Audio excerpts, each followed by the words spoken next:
Capítulo 38. Nem tudo estava perdido.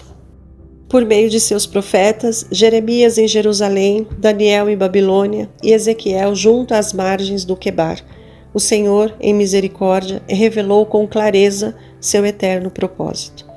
Ele certamente cumpriria aquilo que tinha prometido fazer pelos que permanecessem fiéis a ele.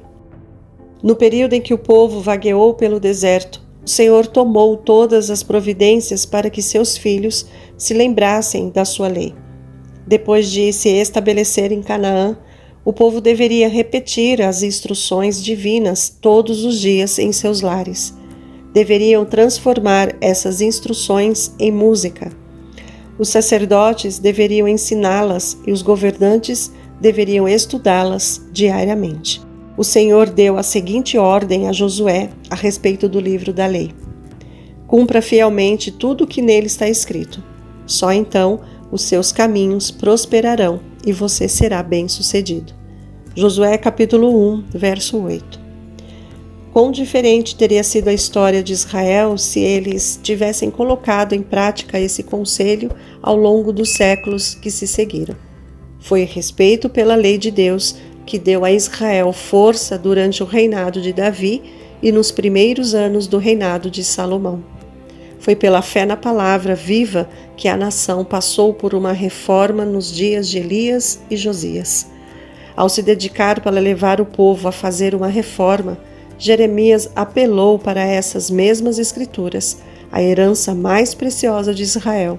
Ele suplicava ao povo: ouça os termos desta aliança. Jeremias capítulo 11, verso 2.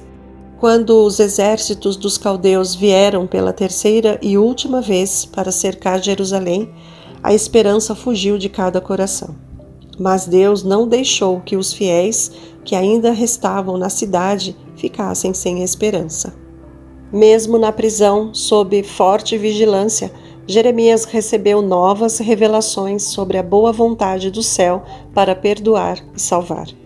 Por meio de uma parábola ilustrada com situações reais, Jeremias mostrou aos moradores da cidade condenada sua fé no cumprimento final do propósito de Deus para seu povo. Na presença de testemunhas, ele comprou um campo que pertencia a um antigo membro de sua família, localizado nos arredores de Anatote. Do ponto de vista humano, a compra desse terreno, já sob o controle dos babilônios, parecia uma loucura. O próprio profeta havia profetizado a destruição de Jerusalém e o longo período de escravidão na distante Babilônia. Já idoso, ele jamais poderia esperar desfrutar a compra que tinha feito. No entanto, o profeta tinha total convicção de que o Senhor pretendia devolver a terra da promessa aos filhos do cativeiro. Com os olhos da fé, Jeremias viu os deportados retornando e ocupando novamente a terra de seus pais. Ao comprar o campo de Anatote, ele inspiraria em outros a esperança que trouxe tanto conforto ao seu próprio coração. Depois que assinou os documentos de transferência, confirmado pelas assinaturas das testemunhas, Jeremias ordenou a Baruque, secretário: tome estes documentos e coloque-os num jarro de barro para que se conservem por muitos anos, porque assim diz o Senhor dos Exércitos: casas, campos e vinhas tornarão a ser comprados nesta terra. Jeremias capítulo 32, versos 14 e 15.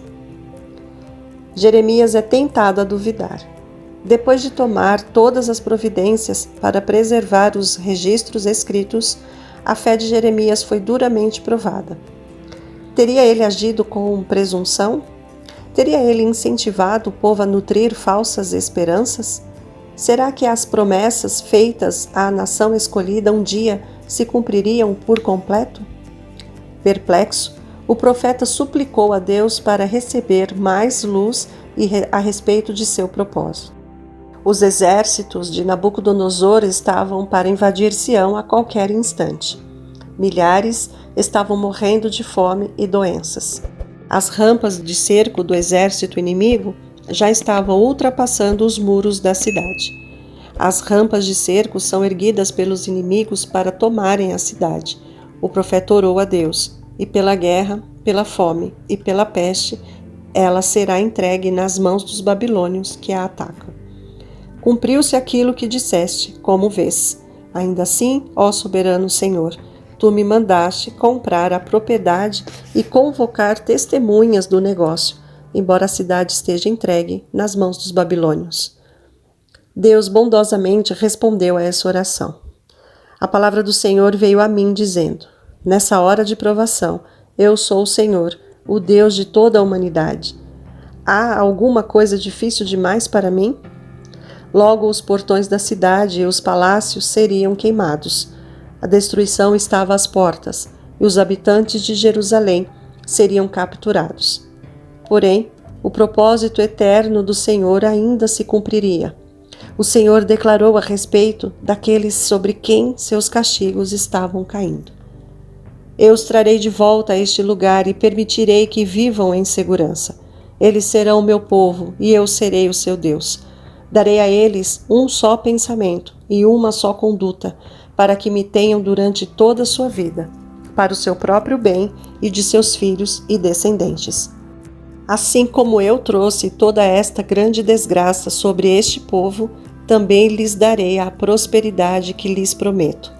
De novo serão compradas propriedades nesta terra da qual vocês dizem: é uma terra arrasada, sem homens nem animais, pois foi entregue nas mãos dos babilônios. Propriedades serão compradas por prata e escrituras serão assinadas e seladas. Palavras de ânimo. A respeito das casas desta cidade e dos palácios reais de Judá, que foram derrubados para servirem de defesa contra as rampas de cerco e a espada na luta contra os babilônios. Todavia, trarei restauração e cura para ela. Curarei o meu povo e lhe darei muita prosperidade e segurança. Mudarei a sorte de Judá e de Israel e os reconstruirei como antigamente. Eu os purificarei de todo o pecado que cometeram contra mim e perdoarei todos os seus pecados. Vocês dizem que este lugar está devastado e ficará sem homens nem animais. Contudo, nas cidades de Judá e nas ruas de Jerusalém, mais uma vez se ouvirão as vozes de júbilo e de alegria, do noivo e da noiva, e as vozes dizendo: deem graças ao Senhor dos exércitos, pois Ele é bom. O seu amor leal dura para sempre, porque eu mudarei a sorte desta terra como antigamente, declara o Senhor. Jeremias capítulo 33, versos 4 a 11. A Igreja de Deus é confortada. Assim, a Igreja de Deus foi confortada em um dos períodos mais escuros de seu longo conflito com as forças do mal.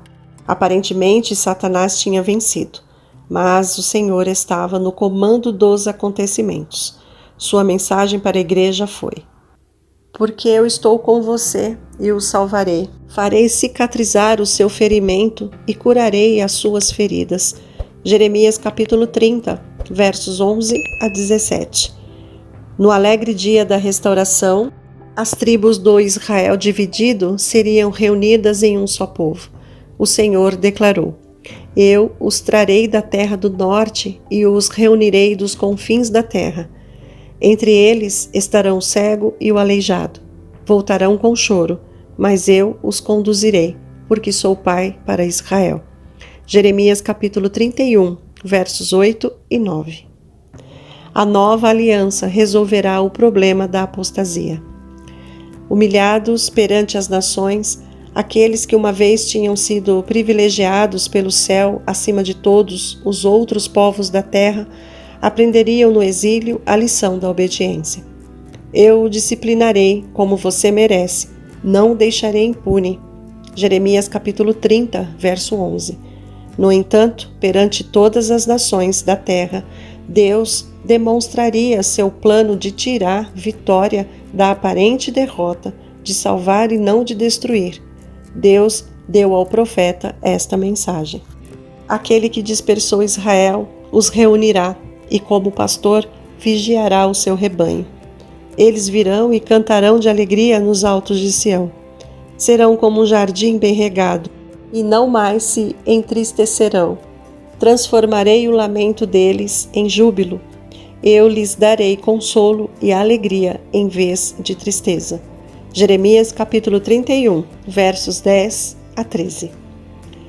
Estão chegando os dias quando farei uma nova aliança com a comunidade de Israel e com a comunidade de Judá. Não será como a aliança que fiz com seus antepassados, quando os tomei pela mão para tirá-los do Egito, porque quebraram a minha aliança, apesar de eu ser o Senhor deles, diz o Senhor.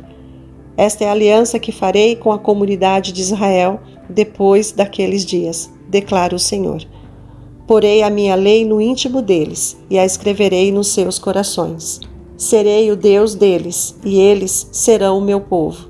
Ninguém mais ensinará ao seu próximo nem ao seu irmão, dizendo: conheça ao Senhor, porque todos eles me conhecerão, desde o menor até o maior, diz o Senhor. Porque eu lhes perdoarei a maldade e não me lembrarei mais dos seus pecados.